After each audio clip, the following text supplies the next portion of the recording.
Hello guys welcome back to my YouTube channel.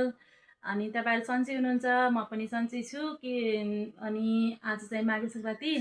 अनि फर्स्टमा चाहिँ सबैलाई ह्याप्पी माघे सङ्क्रान्ति भन्न चाहन्छु। अहिले साँझको टाइममा माघे सङ्क्रान्ति स्पेसल के छ ल हेर्दै गर्नु है भिडियोमा। यहाँ हाम्रो घर चाहिँ बुवा आउनुभएको छ। अनि त्यसपछि यहाँ मम्मी पनि हुनुहुन्छ, सुत्नु भयो ढाड दुख्यो भनेर हाई गर्नु कि हेर्नु भयो। अनि यहाँ नानी बाबुले ल्यापटप हेरिरहेको छ नि, यिनीहरू पनि यहाँ छुट्टी भएर यहाँ सङ्क्रान्ति नै मनाइराख्नु ल्यापटप हेरेर। कि यहाँ हाई गर। यिनीहरूको फेरि यो फेभरेट सिआइडी हेर्दै थियो, अहिले फेरि कुन कार्टुन हेर्ने, फेरि सिआइडी नै हेर्दै नि। भविष्यमा सिआइडी बन्लान् जस्तो छ, हेर्नु त सिआइडी हेरेर सब सिकिरहन् ट्रिकहरू यिनीहरूले। ऐसे में बड़ा सख्त लौंडा हूं, लेकिन यार यहाँ में पिघल गया। आज चाहिँ मम्मी बाबाले ढिँडो र अनि मासु खाम भन्नुभएको थियो। अनि त्यही भएर ढिँडो र मासु पकाउनेको तयारी गर्दैछु। अनि यहाँ मासु चाहिँ 1 केजी छ, ब्रोइलरको मासु 1 केजी ब्रोइलरको मासु छ। यसलाई चाहिँ म आज अलिक फरक तरिकाले पकाउँछु, गाउँले तरिकाले। अनि काँचो बेसार राखेर बनाउँछु। अनि हेर मम्मी बाबालाई मनपर्छ कि पर्दैन त्यो तरिकाले बनाउँदैछु। अनि त्यसपछि ढिँडो पनि बनाउँछु। अब कस्तो हुन्छ, खासै बनाएको त छैन, 1-2 पटक बनाएको, त्यति खासै बनेको थिएन। अब हेरौँ आज पनि बनाउँछु कस्तो हुन्छ। ये तो लेटेस्ट न्यूज है। हामी गहुँको पिठो बनाउँदैछौँ। सुरुमा चाहिँ मैले यहाँ तेल एड गरेँ। तेल चाहिँ यो बेसारको लागि अलि चाहिन्छ, त्यही भएर यस्तै बनाइदिएको बनाएँ। यो बेसारको लागि अलि धेरै तेल चाहिन्छ, अलि धेरै नै पर्यो गाइस। हेर्नुहोस् त धेरै नै पर्यो जस्तो तेल त केही छैन, भइहाल्यो। अनि यहाँ चाहिँ मसला रेडी गरेछु मैले, यो चाहिँ धनियाँ जिरा अनि त्यसपछि लसुन अदरक एउटामा पिसे पनि हुन्थ्यो, मैले मिक्सरमै पिसेँ। अनि यो चाहिँ काँचो बेसार हो स्पेसल, आजको चाहिँ यो स्पेसल है। यो काँचो बेसार र यो सम्फो, कोले खानु भएको छ सम्फो थाहा छ कि नै हजुरहरूलाई? हजुरहरूकोतिर हुन्छ कि हुँदैन? यस्तो चाहिँ जाडोमा एकदम फाइदा गर्छ। यो एउटा औषधि जस्तै पनि हो। यो चाहिँ एकदमै शरीर दुख्न ओर्न एकदमै बचाउँछ, काम गर्छ। अहिले औषधि नै भनौँ, के भन्छ, आयुर्वेदिक औषधि जस्तै भनौँ यो सम्फो है।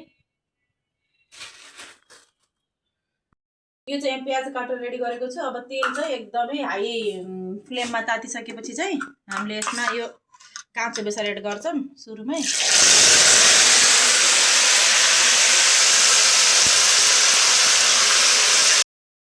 यो चाहिँ एकदम रातो भएर यसले आफै यो बेसारले तेल छोड्न थालिसकेपछि अनि बल्ल बेसार पाक्यो भन्ने फिक्स हुन्छ। अब यो मसला बेसार चाहिँ हामीले एकछिन भुट्नुपर्छ यसलाई। अब चाहिँ म यता टमाटर निकाल्छु फ्रिजबाट।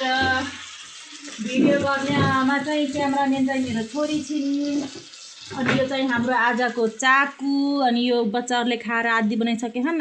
चाकु तिलको लड्डुहरू चाहिँ मैले फ्रिजमा राखेको छु, आधा खाएको आधा यस्तै छ। यसको चाहिँ म भ्लग बनाउन पाएन, मिनी भ्लगमा चाहिँ छ। ल धेरै खाने होइन नि नानी। पनि एड गरेँ, टमाटर पनि एड गरेँ। अब चाहिँ यसलाई मजाले चलाउँछु।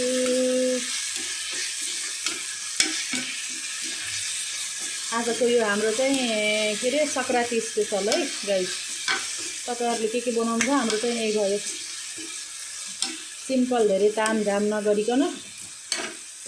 मम्मीहरू पनि बिरामी हुनुहुन्छ, अनि त्यही भएर धेरै आइटमहरू पनि केही बनाइएन, चिल्लो चिल्लो।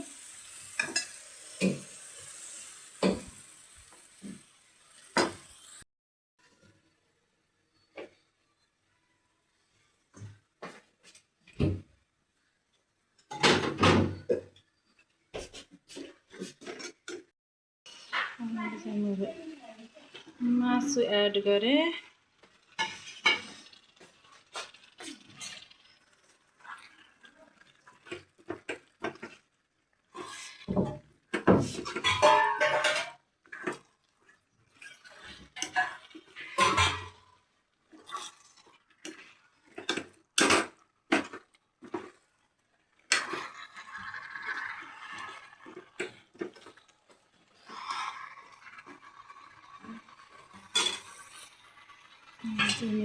ढाक दिन्छु।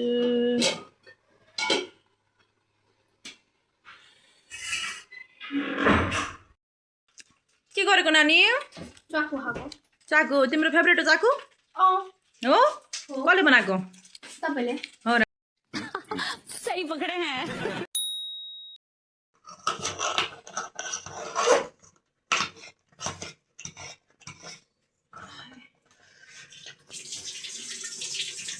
हाम्रो चिकन यता पाक्दैछ गाइस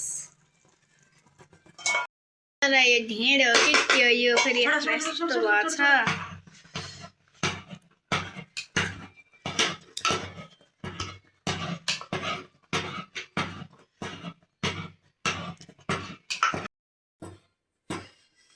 थाके गाइस म त कौन है ये लोग कहां से आते हैं ये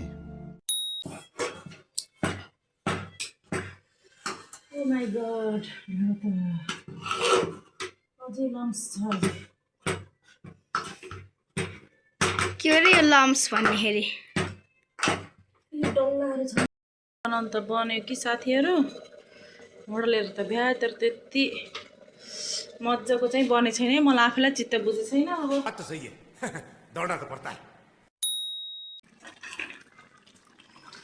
चिकनको हाल खबर के छ पाक्यो चाहिँ मैले हल्का चाहिँ रस एड गरेको छु किनकि अब उसँग पनि ल अब मैले चाहिँ ढेँडो पसिएको छु गाइस कस्तो भएको छ मम्मीहरूले चाहिँ टेस्ट गरेर भन्नुहुन्छ खै हेर्दाखेरि त्यति राम्रो भएको जस्तो लागेको छैन अब कस्तो भएको छ मम्मीले गरे भन्नुहुन्छ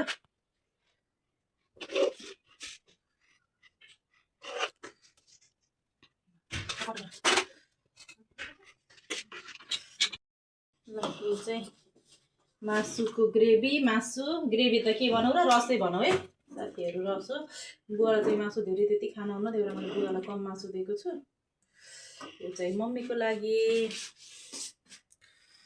यसमा राखौँ क्या ल कस्तो भयो मम्मी ढेँडो राम्रो भयो टेसिलो भयो बुवालाई हो ल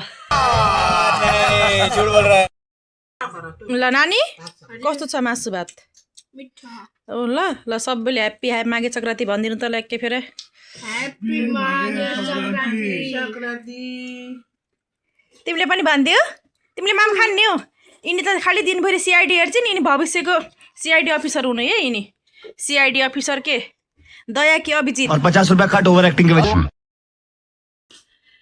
ल आजको लागि यति अर्को भिडियोमा भेटौँला हजुरहरूलाई मेरो भिडियो कस्तो लाग्छ लाइक कमेन्ट अनि सब्सक्राइब गर्नुहोला thank you by by good day good night